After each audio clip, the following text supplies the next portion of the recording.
80페이지, 아이고. 80페이지 7번. 2차 방정식 두근이 알파 베타, 2차 방정식 두근이 2알파 2베타일 때 상수 A B 값을 계산하시오. 어디죠? 위에 있는 식에서는 x제곱 플러스 x 플러스 a. 이 방정식 두근이 알파와 베타예요. 여기는 이 방정식의 두근은 2알파 2베타예요. 그럼 우리가 근과 계수 관계라는 걸 배웠잖아요. 그렇죠? 그때 뭐라 배웠냐면 두근의 합을 계산하시오. 위에 있는 두근의 합은 알파 베타니까 두근의 합은 알파 플러스 베타. 걔는 공식상 마이너스 a분의 b. 여기 써보면 마이너스 1분의 1, 마이너스 1이 돼요. 두근의 곱은 a분의 c, 1분의 a. 그래서 a가 되겠죠. 밑에 있는 거는 두근의 합, 두근이 2알파랑 2베타죠? 두근의 합, 마이너스 a분의 b, 마이너스 b. 두근의 곱, 2알파 곱하기 2베타. 두근의 곱은 a분의 c, 마이너스 2c. 정리해 볼까요? 여기 양쪽 2로 빼낼 수 있죠. 그럼 알파 플러스 베타가 마이너스 b인데 위에서 구하지 않았나요? 알파 플러스 베타는 마이너스 1이라고. 이거 여기다 집어넣어요. 그럼 마이너스 2가 마이너스 b니까 b 값은 2가 될 거고, 여기서 좌변을 계산하면 4알파 베타죠. 걔가 마이너스 20이므로 양변 4로 나누게 되면 알파 베타는 마이너스 5가 나와요. 근데 위에 보면 알파 베타의 값이 5였죠. a였죠. 이렇게. 그래서 a 값은 마이너스 5. a 값은 마이너스 5, b 값은 2. 이 둘을 각각 구하는 문제니까 이렇게 각각 구하시면 될 것 같아요. 2차 방정식의 두근이 알파 베타일 때 다음의 값을 계산하시오. 어디 있죠? 이게 근데 모양을 보면 우리가 보통 이런 생각을 잘 안 하게 되는데, 근이 특별히 어떤 두근이 2와 3입니다 라고 구체적인 숫자가 주어지게 되면, 예를 들어서 2와 3입니다 라는 구체적 숫자가 주어지면 막 대입을 하려고 노력해요. 어릴 때부터 습관이 돼 있거든. 해가 나오면 대입을 한다. 근데 또 뭐라고 또 습관이 잡혀 있냐면, 두근 x값이 하나가 알파 하나가 베타인데 알파 베타가 얼마인지 모르잖아. 모르니까 대입해도 별로 큰 의미가 없다고 생각을 해요. 그러니까 대입할 생각을 안 하는 거지. 어떨 때는 대입이 아닌 다른 방식, 뭐 좀 전에 배웠던 것처럼 뭐 근과 괴수의 관계라거나 다른 방식으로 풀어낼 때도 있지만, 이 문제는 대입이 필요했던 거예요. 근이니까 일단 식에다가 각각 집어넣어서 이런 모양을 만들기 위해서 집어넣어야 돼요. 그럼 알파를 일단 대입했다 보면, 알파를 집어넣으면 x자리 대신 알파를 집어넣으면 x제곱 플러스 5알파 마이너스 1은 0이 돼서, 따라서 알파제곱 플러스 5알파의 값은 1이 되겠죠. 그럼 베타를 집어넣어도 같은 구조겠죠. 알파가 베타로 바뀌었을 뿐이니까. 베타제곱 플러스 5베타의 값은 역시나 1 이렇게 될 거예요. 이게 두 개의 값을 구한 겁니다. 그 다음 1번을 이용해서 이제 이거를 풀어라 라고 되어 있는데, 이걸 어떻게 풀지? 알파제곱 플러스 5알파에다가 이게 지금 1인 상태죠. 뭐를 더하면 얘가 되느냐면, 양변에다가 일단 8알파를 만들어야 되니까 3알파를 넣어야 되겠죠. 그 뒤에 마이너스 1 붙었잖아요. 그러니까 3알파 마이너스 1을 양변에 이렇게 더하는 겁니다. 3알파 마이너스 1. 그럼 좌변이 알파 제곱 플러스 8알파 마이너스 1 이렇게 되고, 우변은 여기다 이걸 3알파 마이너스 1을 덧셈하게 되면 3알파가 남죠. 근데 이 식의 구조가 알파 베타의 차이점이 이 식이 똑같죠? 그럼 아마 안 해봐도 베타 제곱 플러스 8베타 마이너스 1도 똑같은 배열, 알파 베타 바꿔 쓴 이런 배열일 거라 얘기죠. 여기까지 괜찮을까요? 네. 이 식에다 집어넣어요. 분모가 뭐로 바뀌었다고요? 3알파로. 베타 플러스 분모가 3베타로. 여기는 알파. 통분이 필요하죠. 분수와 분수의 덧셈이니까. 그럼 통분을 할 때는 서로 다른 분모가 있으면 다른 분모를 각각 반대쪽에 곱하잖아요. 그럼 3은 서로 있으니까 놔두고, 얘는 베타가 없네요. 베타 곱해주고, 얘는 알파가 없죠. 알파 곱해주면 3 알파 베타로 통분되는데, 여기 베타 곱하면 얘도 베타 곱해줘야 되고, 여기 알파 곱하면 얘도 알파 곱해줘야 되니까 분자는 베타 제곱 플러스 알파 제곱 이렇게 쓰시면 되겠네요. 자, 이제부터는 이제 근과 계수의 관계입니다. 저 주어되는 두 개 근 알파 플러스 베타는 이 방정식의 근이었으므로 두 근의 합은 마이너스 a분의 b 마이너스 5랑 같고 알파 베타의 값은 a분의 c 마이너스 1과 같다. 그래서 분모에 집어넣어요. 3 곱하기 알파 베타 마이너스 1 분의 알파 제곱 플러스 베타 제곱은 어떻게 만들죠? 곱셈공식 변형이죠. 이건 중3 교과 있습니다. 알파 플러스 베타의 전체 제곱에 뒤에 뭐 붙어야 돼요? 플러스 다음에 마이너스 붙고 이 내려오고 앞뒤양 곱해주고 이게 붙어야죠. 곱셈공식 변형. 그래서 마이너스 3분의 알파 플러스 베타 요 위에 있었죠? 마이너스 5의 제곱 25. 다음에 마이너스 2 곱하기 마이너스 1이니까 플러스 2가 돼서 27. 마이너스 3분의 27. 그래서 마이너스 9가 정답입니다. 자, 2차 방정식의 두 근이 연속하는 자연수일 때 상수 K값을 계산합니다. 두 근이 연속하는 자연수예요. 연속하는 자연수면 뭐 약간 예를 들면 이런 느낌이죠. 한 근이 1이에요. 나머지 한 근이 뭐 이런 느낌. 아니면 한 근이 뭐 12야. 나머지 한 근은 13. 뭐 이런 거. 이런 느낌이 들어는 얘기죠. 그러면 한 근을 내가 만약 알파로 두게 되면 나머지 한 거는 하나 크니까 알파 플러스 1이라고 두면 되지 않을까요? 이렇게. 이렇게 두고 문제를 한번 풀어봅시다. 근데 이 근을 저기다 대입하기는 식이 너무 복잡할 것 같고 뭔가 근과 계수 관계 한번 이런 걸 적용해 볼까요? 그럼 두 근이 알파 플러스 1이죠? 두 근의 합을 계산하시오.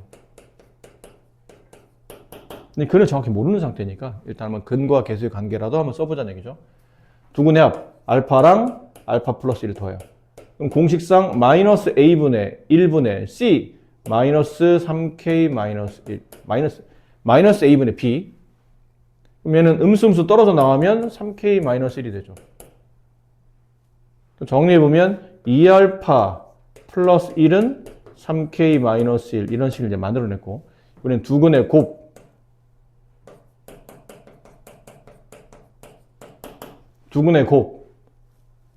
알파랑 알파 플러스 1을 곱한 거죠.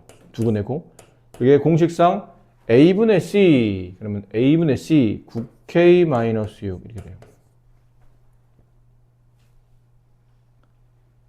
됐죠? 여기까지. 자, 그리고 이제 이 둘을 연립해야 되는데 이렇게 두 개 연립해야 돼요. 그래서 항상 k 값을 구해야 되는데 이거를 알파로 식을 정리하자니 여기가 좀 2차식이 나와서 좀 불편하죠. 식을 대입한다는 게. 이건 물론 알파로 정리해도 되는데 2로 나누면 원래는 알파로 정리하는 게 맞긴 맞거든요. 알파로 정리해서 k에 대한 관계식을 써야 되는 게 맞는데 이걸 양변 2로 나누면 여기가 좀 불편해져요. 2분의 3k 계산이 불편하겠죠. 일단은 이거를 3k로 정리할게요.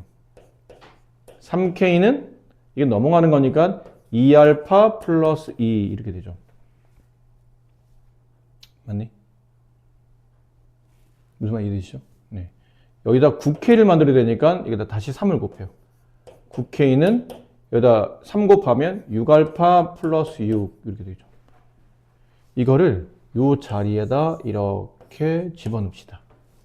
그럼 좌변은 알파 제곱 플러스 알파로 가로가 풀리고 우변은 9K 자리 대신에 6알파 플러스 6을 대입했는데 뒤에 빼기 6이 붙어요. 얘랑 얘랑 지워지고 6알파 넘어가죠. 알파 제곱 마이너스 5알파가 남고 알파 값 구하는 2차 방정식이니까 알파를 묶어요. 그럼 알파 마이너스 5 항 두 개짜리 인수분해죠. 따라서 알파 값은 앞에 게 0이 된 알파 값 0 뒷게 0이 된 알파 값 5 됐니? 근데 알파는 두 근이었는데 알파가 만약 0이라고 쳐봐. 그럼 두 근이 0과 1 이렇게 돼 있다는 뜻이잖아요. 5를 집어넣으면 5와 6 이렇게 돼 있다는 뜻이고. 근데 두 근이 연속하는 자연수인데 얘는 자연수가 아니잖아요. 이건 안 되겠네요. 그래서 알파가 5구나. 근데 우리는 알파 값 구하는 게 아닙니다. 끝까지 잘 보셔야 돼요. K 값 구하는 거잖아요. 그럼 알파 값 구해낸 값을 집어넣어서 K 값을 구하려면 여기다가 넣으면 좋을 것 같아요. 요 식에다가. 그럼 3K는 알파에다 5 대입하면 2, 50 더하기 12. K 값은 4. 이게 최종 결론입니다. 자, 2차 방정식의 두근이 1과 알파이고 2차 방정식의 두근이 마이너스 1과 베타일 때 알파, 베타를 두근으로 하고 x제곱계수가 1인 2차 방정식을 구하랍니다. 위에 있는 2차 방정식 두근이 1과 알파예요. 아래는 마이너스 1과 베타고.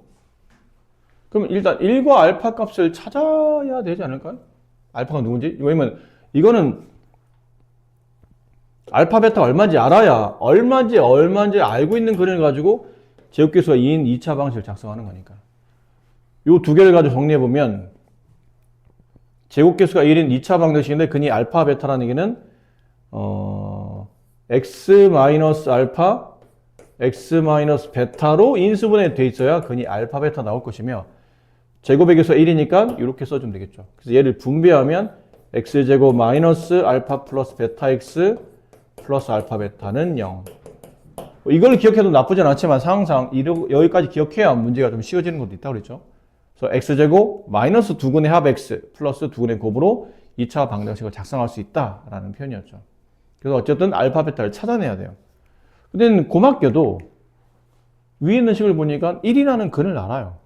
x값 두 개 중에 이 방정식을 만족하는 x값 두 개 중에 하나를 알아. 그럼 대입하면 되죠. 1 플러스 2 플러스 a는 0. 따라서 a값은 마이너스 3. 그렇잖아요. 네. 그럼 알았으니까, 네, 알아냈으니까 여기다 식을 집어넣으면 x제곱 플러스 2x 마이너스 3은 0이 되고 곱해서 마이너스 3 더해서 플러스 2가 되는 거 인수분해보면 x 플러스 3, x 마이너스 1. 따라서 근이 1 또는 마이너스 3이 나오죠. 따라서 나머지 한 근 알파는 마이너스 3이었다라는 거예요. 자, 밑에 거는 이번에는 근과의 계수 관계로 풀어볼게요. 대입하지 않고 x제곱 플러스 ax 플러스 b는 0. 여기 방정식 두 개가 마이너스 1과 베타인데 이번에는 대입해서 물론 아까처럼 대입해 풀어도 됩니다. 근데 이번에는 아까 a값 구했으니까 여기다 집어넣을게요. 구했는데 뭐 굳이 a가 마이너스 3이었죠? 마이너스 3x라고 집어넣을게요. 그래서 x에 마이너스를 집어넣어서 그 다음에 b를 구하고 다시 b를 집어넣어서 식을 완성한 다음에 해를 구하면 이제 베타 값이 구해지겠죠? 위랑 같은 풀이에요. 근데 이번에는 근과 계수 관계로 두 근이 마이너스 1과 베타인데 두 근의 합 마이너스 1분의 b 3 따라서 베타 값은 4가 돼요. 그럼 두 근의 곱 마이너스 1과 베타를 곱하죠. 그러면 a분의 c, b. 근데 베타가 4이기 때문에 b 값은 마이너스 4. 네. 근데 우리는 지금 b 값을 알고 싶은 게 아니었던 거죠, 사실. 그냥 베타 값만 알면 됩니다. 베타 값은 4였어요. 이걸 여기다 이렇게 집어넣으면 되겠네요. 그럼 x제곱. 두 근을 더한 각 1, 거의 부호반대. 마이너스 x. 두 근을 곱한 각 마이너스 12. 그래서 이게 답이다. 다음 2차 방정식이 허근을 가질 때 허근 가지려면 판별식이 0보다 작아야죠. 근데 짝수기 때문에 짝수의 판별식 0보다 작다. 자, 조건에 맞게 풀어봅시다. 그럼 반의 제곱 마이너스 2a 저거의 반의 제곱 마이너스 a 1 c c는 x 없으면 다 c b제곱 마이너스 c제곱 얘가 0보다 작다. 그럼 약분한 마이너스 a 제곱하면 a제곱 분배하면 마이너스 b제곱 플러스 c제곱이 이렇게 되죠. 이게 마이너스 b만 부호가 틀리니까 얘를 넘기면 a제곱 플러스 b제곱은 0보다 크다 이렇게 돼요. 그럼 ABC를 가지고 세 변을 가지고 삼각형을 만들었는데 이렇게 나왔네? 이게 무슨 삼각형이죠?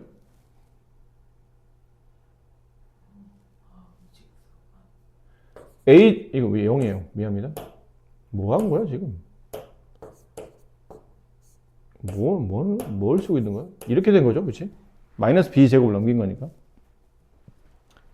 이걸 어디서 많이 보던 건데, 이거? 이거 어디서 보던 거예요? 피타고라스 정리. 어떤 모양? 어떤 직각삼각형? 누가 빗변이? 누가 빗변이에요?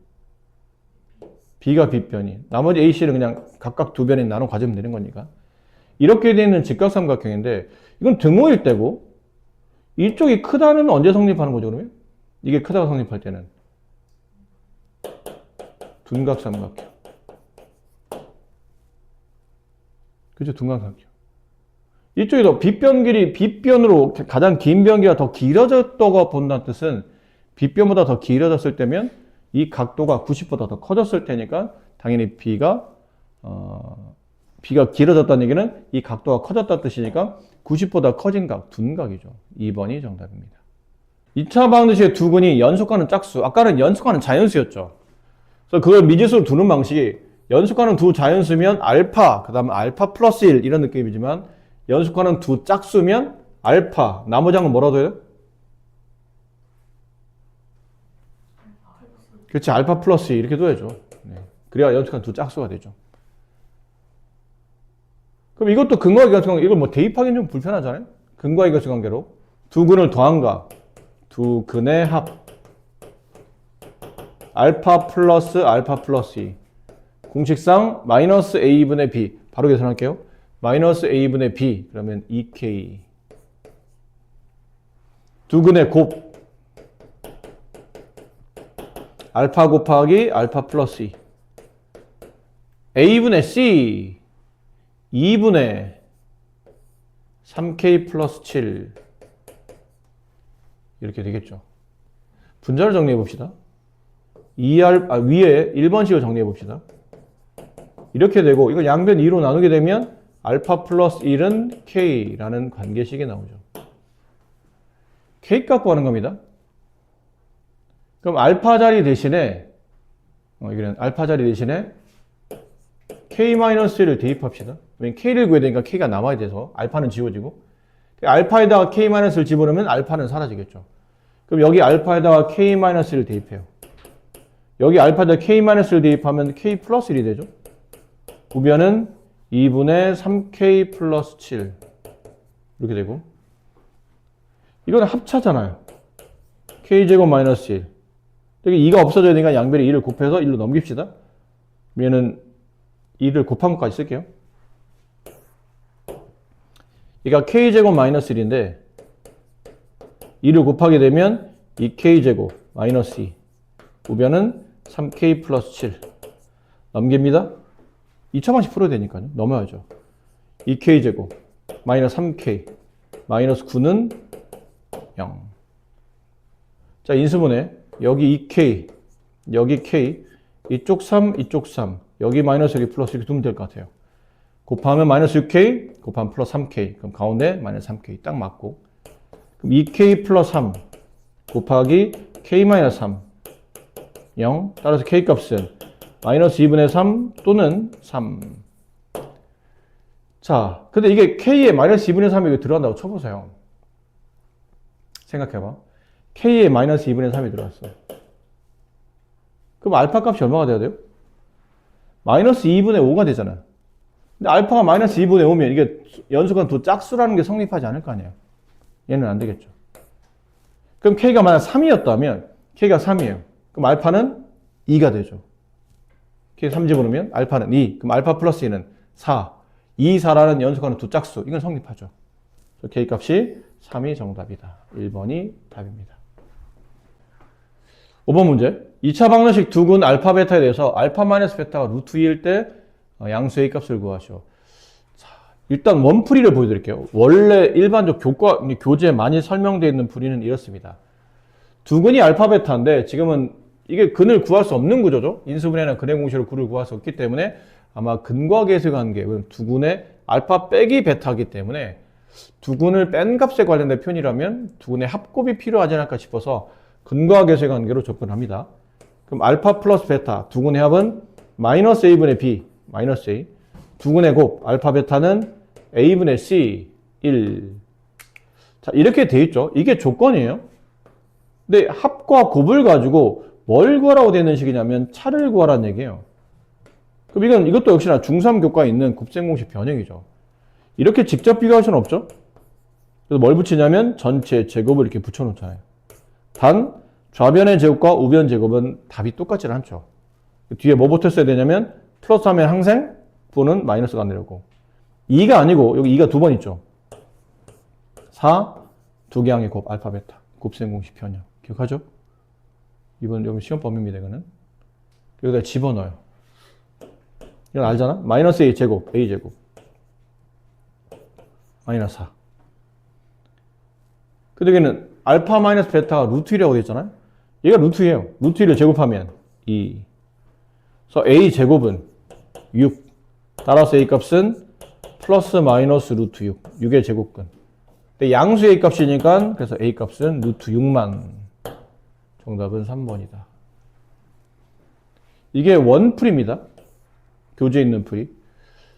자, 우리는 하나를 더 기억합시다. ax 제곱 플러스 bx 플러스 c는 0이고 이 방정식의 두 개 근이 알파와 베타예요. 이렇게 주어졌을 때 여러분이 알고 있는 근과 계수의 관계는 이렇었죠. 두 근의 합 마이너스 a분의 b, 두 근의 곱 a분의 c 이랬었지? 그치? 근데 하나를 더 기억합시다.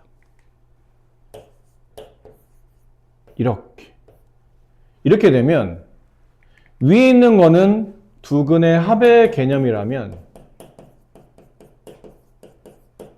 얘는 두 근의 곱의 개념이죠.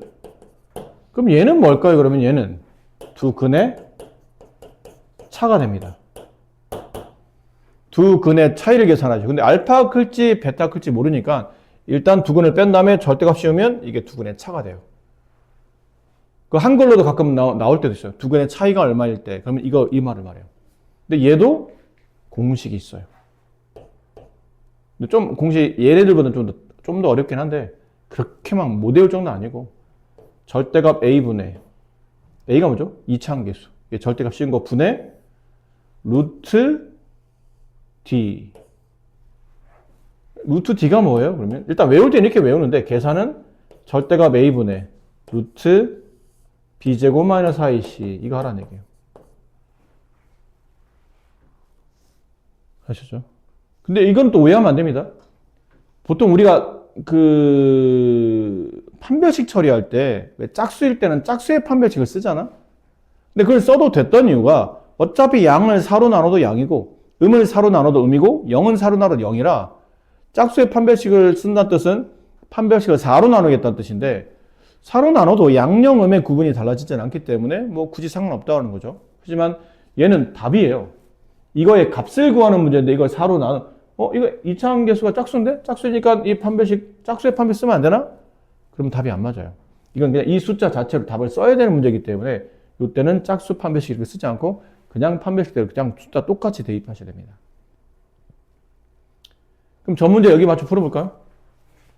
이 문제를 여기 맞춰서 알파 마이너스 베타가 루트 2죠.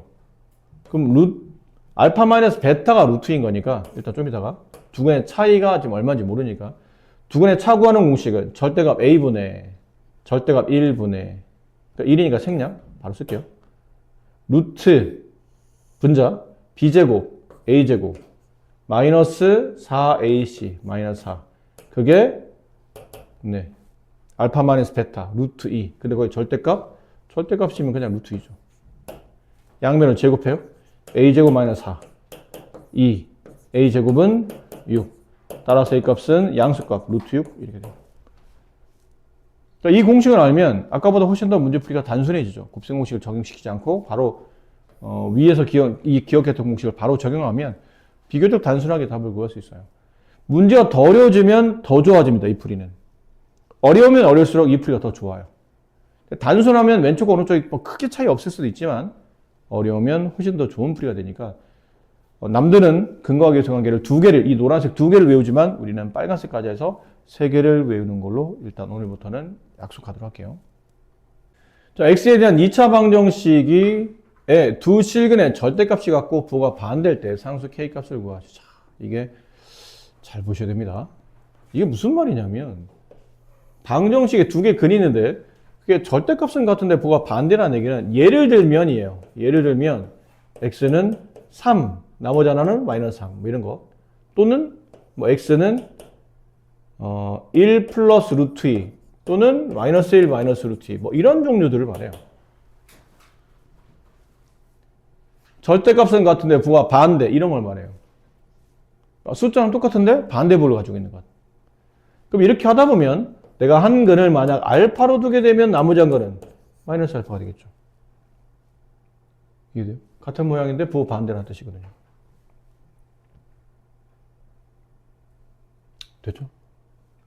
그러면 이게 두 근이에요. 그럼 배웠던 또 마찬가지로 근과 계수관계 두 근의 합 알파 더하기 마이너스 알파 두 근의 합 공식이 뭐였죠? 마이너스 a분의 b였잖아요. 마이너스 a분의 b 그럼 여기 마이너스가 붙겠죠? 마이너스 k제곱 플러스 5k 마이너스 4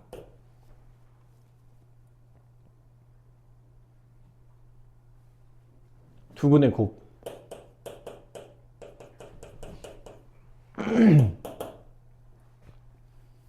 두 근의 곱 마이너스 알파 제곱 a분의 c 마이너스 k 플러스 1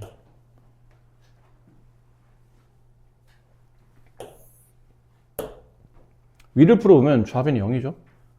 그럼 k제곱 여기 제곱 앞에 음수가 있으면 다 넘겨서 계산해야 되니까 k제곱 마이너스 5k 플러스 4는 0 됐나요? 그럼 이걸 인수분해 해보면 곱해서 4 더해서 마이너스가 되는 거는 k-1, k-4 따라서 k 값은 1 또는 4가 돼요. 1 또는 4 그럼 k 값 두 개인데 한번 둘 다가 맞는지 아니면 둘 중에 하나가 맞는지를 골라봐야 되기 때문에 여기서 이제 따져봐야 돼요. 첫 번째 k가 1이라면 마이너스 알파 제곱은 0 이렇게 되죠. 따라서 알파 값은 0이 돼요. 됐니? 두 번째 k가 4라면 여기다 4 집어넣으면 마이너스 알파 제곱은 마이너스 3 따라서 알파 제곱은 3 알파 값은 플러스 마이너스 루트 3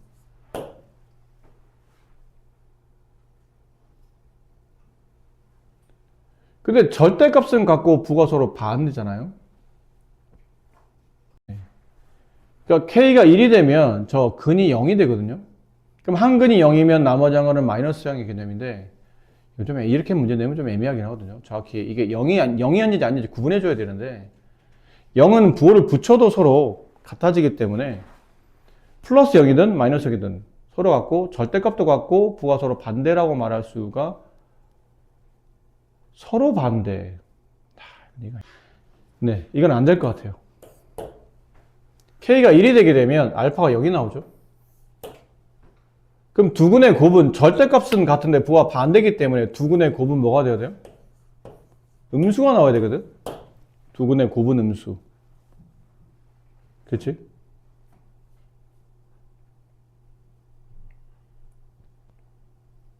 지금 두 근은 곱한 값이에요. 마이너스 알파 제곱. 마이너스 알파 제곱이 음수가 나와야 되는데 이게 0이 나오면 두 근이 절대값은 같고 부가 반대로 말할 수가 없기 때문에 이건 빼고 k값은 4만 답이 되겠네요. 두 실근의 절대값이 같고 부가 반대이기 때문에 두 근의 합은 0이 돼야 되고 두 근의 곱은 음수가 돼야 돼요. 근데 두 근의 합을 정리해 봤더니 이렇게 요식을 통해서 k값이 두 개 나왔어요. 그럼 두 근의 곱은 음수, 여기가 k 플러스 1이 음수가 돼야 되기 때문에 두 근의 곱이잖아요, 이게. 마이너스 알파 제곱이 두 근의 곱. 그럼 따라서 얘가 음수가 돼야 되기 때문에 k값은 1보다 커야 됩니다. 이렇게 안 해봐도 돼요. k가 1보다 커야 되기 때문에 이거는 안 되는 거죠. k는 4가 정답이다. 이렇게 표현해요. 1보다 큰 숫자 중에 4가 정답이다. 진수와 영희가 2차 방정식을 푸는데 진수는 b를 잘못 보고 풀어서 마이너스 3과 2를 얻었고 연희는 c를 잘못 보고 풀어서 2 플러스 3i를 2 플러스 마이너스 3i를 얻었답니다. 2차 방정식을 구하시오 라고 되어 있는 내용이에요.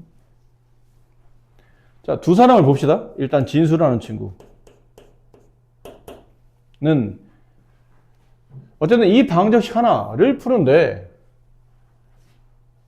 잘못 구하긴 했지만 그냥 개수를 잘못 본 거지 근을 잘못 구했다는 뜻은 아니에요. 그러니까 순서가 좀 애매한데 식을 잘못 봤을 뿐이지 그 잘못된 식에서 풀이를 잘못하진 않았다는 얘기죠. 그냥 개수를 잘못 보는 바람에 결과적으로 답이 틀렸지만 풀이는 잘했다는 뜻이에요. 이해되죠? 그러니까 뭐 이런 거예요. x제곱 마이너스 3x 플러스 2는 0. 이게 원풀이야. 근데 이 친구가 이렇게 본 거라는 얘기죠. 이걸 잘못 본 거예요. 마이너스 3인데 플러스 2를 잘못 본 거예요. 그래서 이걸 가지고 인수분해 봤더니 x 플러스 1, x 플러스 2, 0. 따라서 x 값은 마이너스 1 또는 마이너스 2. 원래 그는 1하고 2가 나와야 되거든요. 근데 이 친구가 이 개수를 잘못 본 거야. 그래서 답이 틀렸어. 하지만 이 풀이가 틀리지는 않았다는 얘기예요. 아시죠? 이거를 잘못 본 거지 이게 틀린 건 아니라는 얘기죠. 그런 걸 말하고 있는 겁니다. 그래서 이렇게 근이 구해졌어요. 그럼 이 근을 가지고 만들 수 있는 2차 방정식은 배운 대로 합시다. x제곱의 개수가 지금 1인 상태이죠? 1이랑은 안 나와 있네요. 네. 제곱의 개수가 1이라고는 안 나와 있어요. 그럼 놔둬야 되죠? 제곱의 개수는 모르겠지만 두 근의 합에 부호반대 x제곱 두 근의 합 마이너스 1x 부호반대 플러스 1x 두 근의 곱 그게 상수항 는 0. 근데 거기서 이 친구는 제곱의 개수가 a인 상태니까 이렇게 붙여놔야 되죠. 이렇게.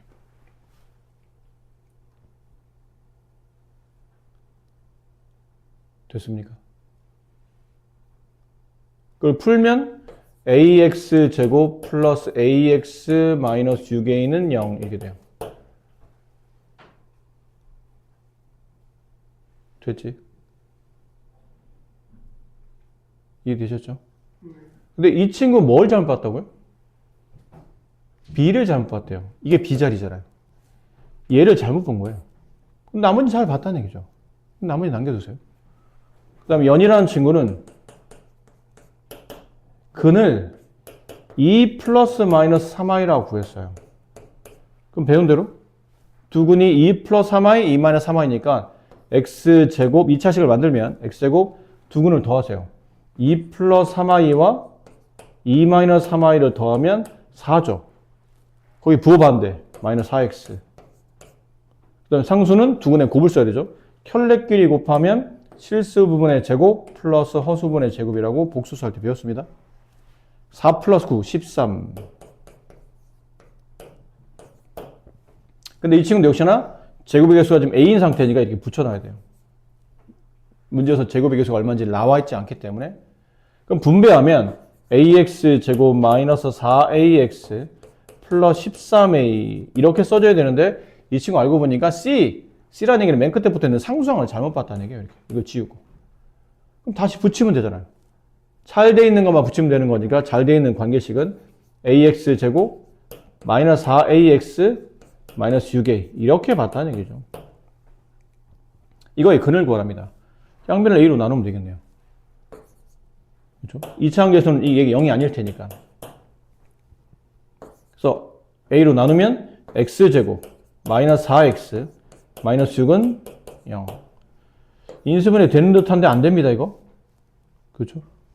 그래서 근의 공식 집어넣어야 돼요. 근데 이게 x 값에서 짝수니까 짝수의 공식 a분의 1분의 생략 반의 부호 반대 2 플러스 마이너스 루트 저 반의 제곱 4 마이너스 ac 이렇게 정답은 2 플러스 마이너스 루트 10. 이 2차 방식 근은 다음처럼 2 플러스 마이너스 루트 10으로 나타난다.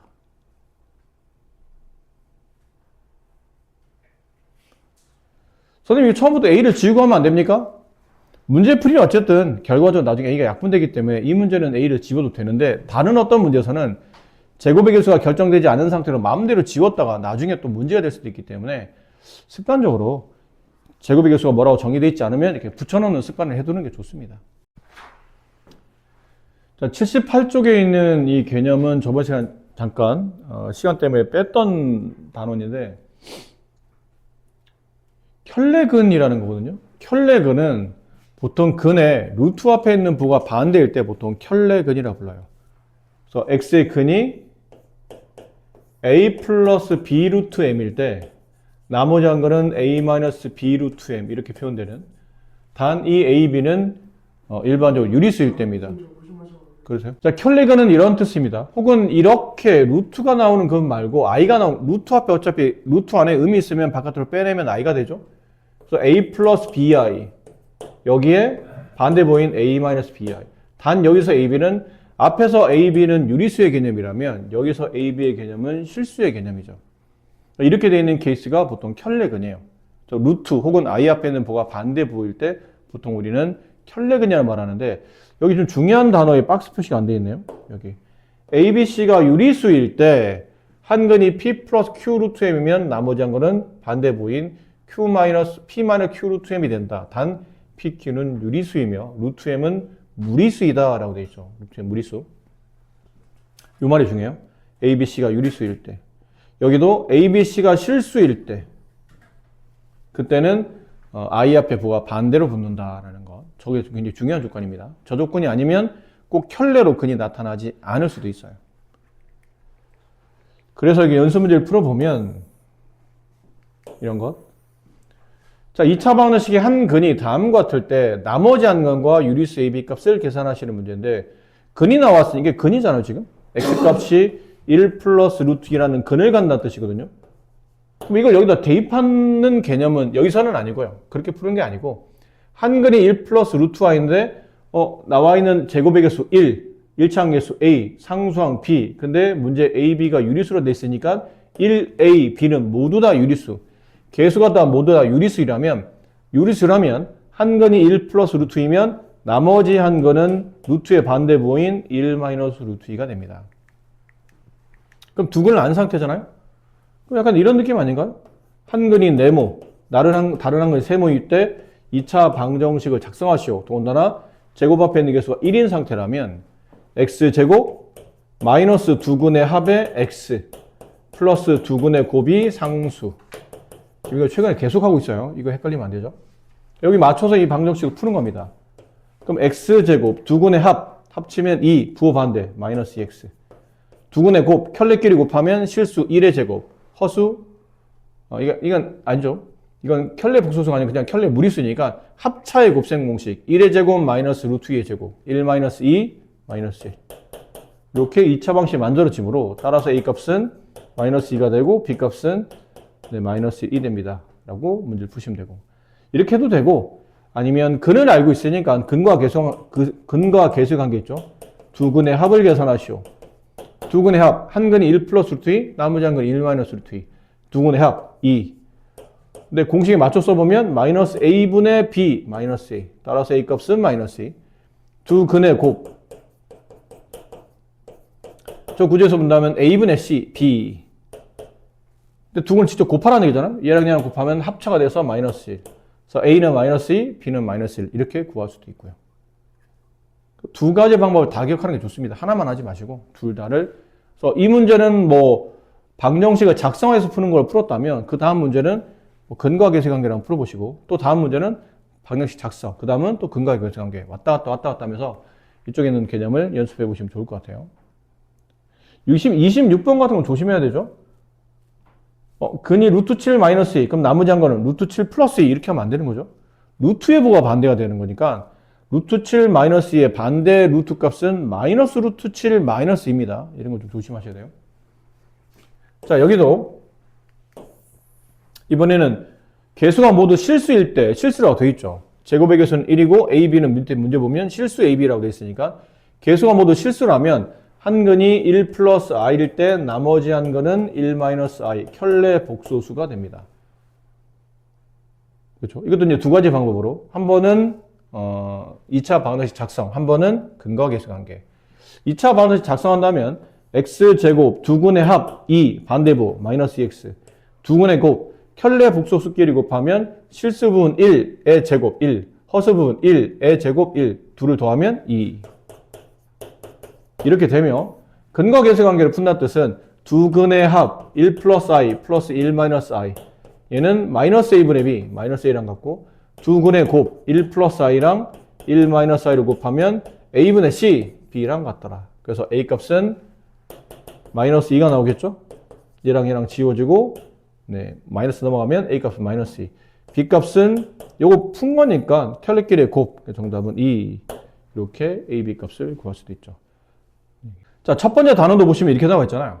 고등교과는 중등교과 때 배웠던 걸 다 알고 있다는 가정하에 수업을 하는 겁니다. 다만 간단하게 소개만 하고 있어요. 이걸 집중적으로 연습하진 않아요. 간단하게 2차 함수는 크게 세 가지 유형으로 나눈다. 딱 세 가지잖아요. 우리가 배운 대로 딱 세 가지. 여기 기본형, 두 번째 표준형, 세 번째 일반형. 최근에 우리가 배웠던 거 아닙니까? 기본형은 한번 이것만 봅시다. 기본형은 꼭점좌표 0,0이며 축의 방정식은 x는 0이라고 써지고 축의 왼쪽, 축의 오른쪽에 따라서 어디로 블록하냐에 따라서 축의 왼쪽, 오른쪽의 증가 감소가 달라지죠. 그리고 a의 절대값이 크면 클수록 폭은 좁아집니다. 두 번째, 표준형. 꼭지점의 좌표 좀 쉽게 구하기 위해서 만들어진 형이죠. 그래서 제곱 밑에 있는 x 관계식, x-p, 걔가 0이 되는 x가 p, 그때 x에 집어넣으면 y값은 q, p, q가 꼭지점의 좌표. 따라서 기본형 그래프를 x축 p만큼, y축 q만큼 평행하게 되면 저 표준형이 만들어진다. 꼭지점 좌표 p, q이며 꼭지점 좌표 x는 하고 같다 쓰면 그게 축의 방정식이라고 그랬죠. 축의 방정식이 다음과 같다라는 거였고 저 표준형을 분배해서 쫙 차수별로 나열한 게 일반형이죠. 그래서 표준형과 일반형 같은 겁니다. 일반형의 이거 바로 저번 시간에 우리 했었던 거죠. 일반형의 장점과 단점. 장점은 y좌표 구하기 너무 쉽죠. 뒤에는 상수 c값, 맨 끝에는 c가 이 포물선이 y축과 만나는 교점의 y좌표인 y절편을 뜻하기 때문에 이 부분은 굉장히 쉽고, 그 다음에 y가 0일 때 ax제곱 플러스 bxc는 0이라는 2차 방정식을 만족하는 두 개의 x값이 실제로 포물선이 x축과 만나는 교점의 x좌표인 x절편을 뜻하기 때문에 x절편은 방정식의 해, y절편은 뒤에는 상수값이라는 의미로 나름대로 이런 장점을 갖고 있죠. 그리고 ABC의 부호에 맞춰서 A가 양수이면 아래로 블록, 음수이면 위로 블록, C가 양수이면 y절편이 원점 위에서 만나고 C가 음수이면 y절편은 원점 아래에서 만난다. B의 부호는 A와 B의 부호가 서로 같으면 그래프는 좌동, Y축 기준 그래프가 왼쪽으로 있는 것처럼 보이고 A와 B의 부호가 서로 다르면 우이, Y축 기준으로 오른쪽에 포물선이 있는 것처럼 보인다라는 부호를 가지고 대략적 위치를 판단할 수도 있다라는 거고. 그러니까 여기까지가 일반형의 장점이에요. 근데 단점은 오로지 하나입니다. 꼭지점 좌표 구하기 좀 불편해졌다라는 거죠. 그러니까 두 가지, 표준형을 바꾸든지 아니면 공식을 외우든지 거기 맞춰 풀든지. 번외로 하나 더 기억하자면 만약 저 2차식이 가볍게 인수분해 된다면 인수분해 된다는 뜻은 근을 쉽게 구할 수 있다는 뜻이고 그 얘기는 x절편을 쉽게 구할 수 있다는 뜻이에요. 그럼 x절편 두 개, x가 만난 두 개 점을 토대로 그 x절편의 정중앙에 누가 놓이냐면 꼭지점의 x좌표 혹은 축이 놓이죠. 그럼 그 꼭지점 x좌표를 찾은 다음에 관계식에 대입하게 되면 꼭지점의 y좌표도 찾을 수 있죠. 그래서 큰 틀에서 보면 일반형을 표준으로 바꾸는 방법 아니면 공식을 통해서 꼭지점 좌표를 찾든지 좀 세밀하게 보면 x절편을 만약 알아낼 수 있다면 x절편의 정중앙에 꼭지점 x좌표가 놓이니까 그걸 통해서 꼭지점 좌표를 찾아낼 수도 있다라는 좀 세부적인 조건까지 최근에 우리가 배웠던 겁니다. 이 내용을 설명하고 있는 거기 때문에 여기 있는 부분은 따로 지금 이 시간에는 따로 드리지 않을게요. 네, 일로 갑시다.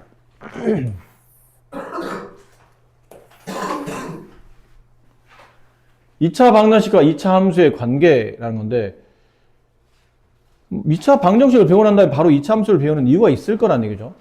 2차 함수 y는 ax제곱 플러스 bx 플러스 c의 그래프와 x축의 교점의 x좌표는 2차 방정식의 근과 같다. 이거는 최근에 우리가 배웠던 거예요. 이건 지금 배우고 있는 게 아니고 배운 겁니다.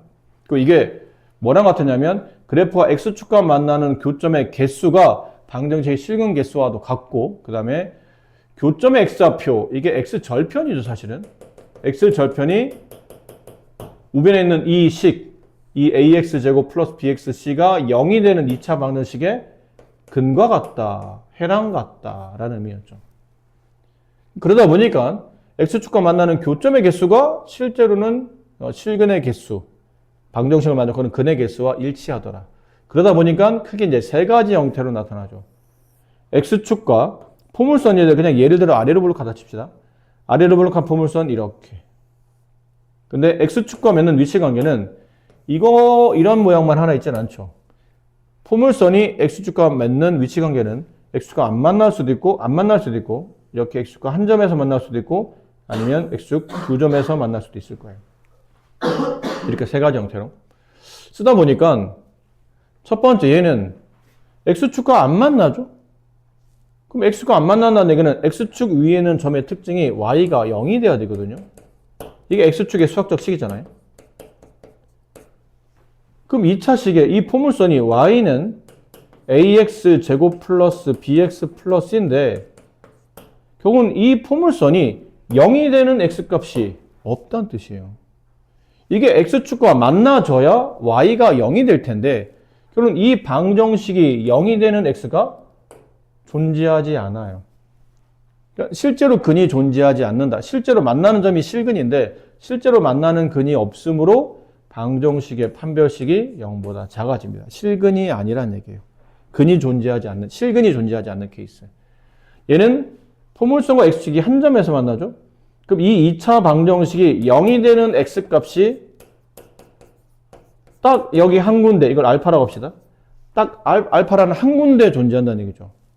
그럼 이 2차 식은 당연히 x-알파의 제곱, 이런 꼴로 완전 제곱식으로 인수분해되어 있어야 근이 알파라는 중근, 한 개가 나타납니다. 판별식은 당연히 0이 돼야 되겠죠. 중근이니까. 얘는 이 2차 식이 2차 함수에서 y가 0이 되는 x값이 서로 다른 두 개가 존재해야 되죠. 그럼 a라는 이차항을 가지고 알파라는 근과 베타라는 근을 이렇게 갖도록 이렇게 인수분해 되어 있어야 된다는 얘기예요. 그럼 크기상 만약 알파가 작고 베타 크다 친다면 여기가 알파가 되고 이 점 x좌표가 베타 이렇게 된다는 뜻이죠. 이렇게 되면 서로 다른 두 개의 교점이 된다. 서로 다른 두 개의 실근이 존재한다는 뜻이니까 판별식, 이 2차식에 대한 판별식이 0보다 커져야 된다. 이렇게 만들어집니다. 그래서 포물선이 x축과 안 만나. 그러면 그 2차식의 판별식이 0보다 작은 거고 포물선이 한 점에서 만나요. 그러면 2차식의 판별식이 0이 되는 거고 포물선이 x축 두 점에서 만난다. 그러면 2차식의 판별식이 0보다 커진다. 이렇게 세 가지로 x축과 2차 함수의 관계 혹은 2차 방정식과 2차 함수의 관계를 추론할 수 있습니다. 여기 그림이 나와 있죠?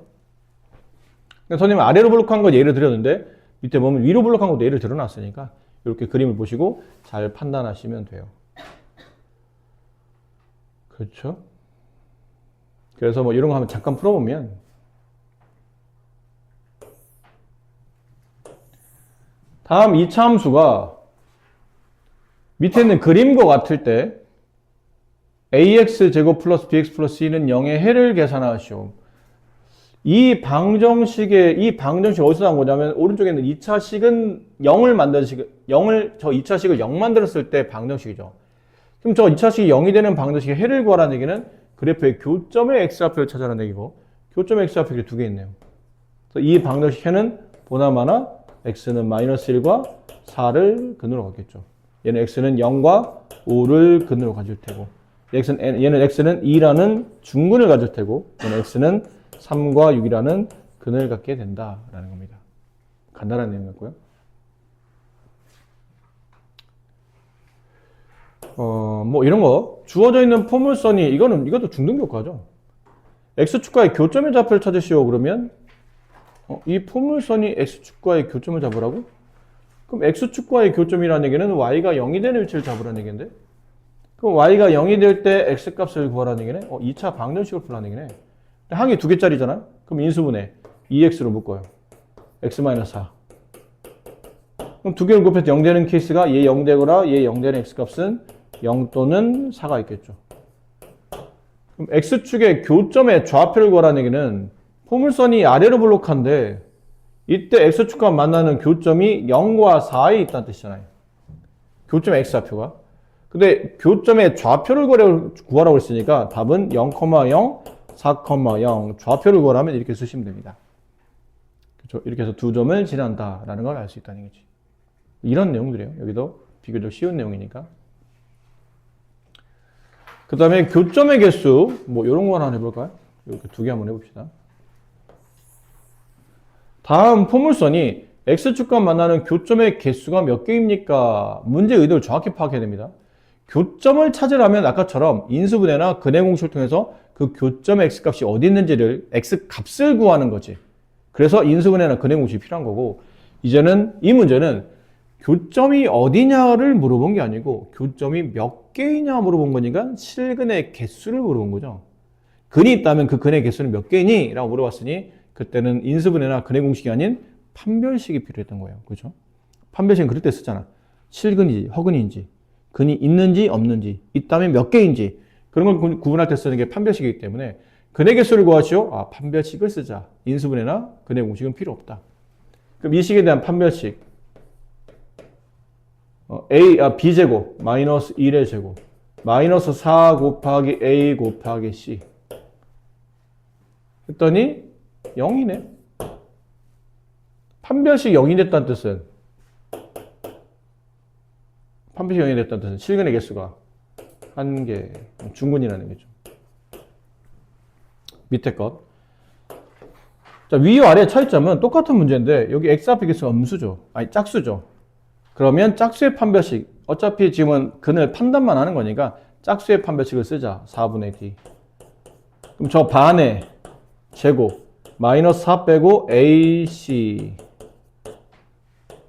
5의 제곱 25 플러스 12 얼마인지 중요한 게 아니고 이게 0보다 크죠. 그럼 실근은 2개, 서로 다른 2개의 실근이 존재한다. 이렇게 계산하셔서 판별식으로 정리 마무리하시면 됩니다. 자, 이 문제를 한번 해봅시다.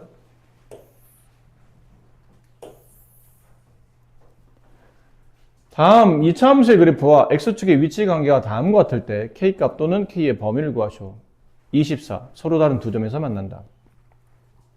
y는 x제곱 이렇게 된 이차함수예요. 아래로 블록하죠? 근데 24번에서 요구하는 건 뭐냐면 이 아래로 블록한 포물선이 x축 두 점에서 이렇게 만난다라고 되어 있어요. 그러려면 두 점의 위치를 물어보는 거면 근을 직접 구해야 되겠죠. 근데 위치를 물어보는 게 아니고 그렇게 되려면 k값의 값이나 범위를 찾는 문제니까 이거는 위치를 찾는 문제가 아니고 k의 범위를 찾는 문제라 판별식을 쓰시면 될 것 같아요. 이렇게 된다 뜻은 판별식 0이 된다. 서로 다른 두 개의 실근이 존재한다. 그렇죠? 그럼 판별식 3의 제곱 마이너스 4 곱하기 a 곱하기 c 걔가 0보다 크다.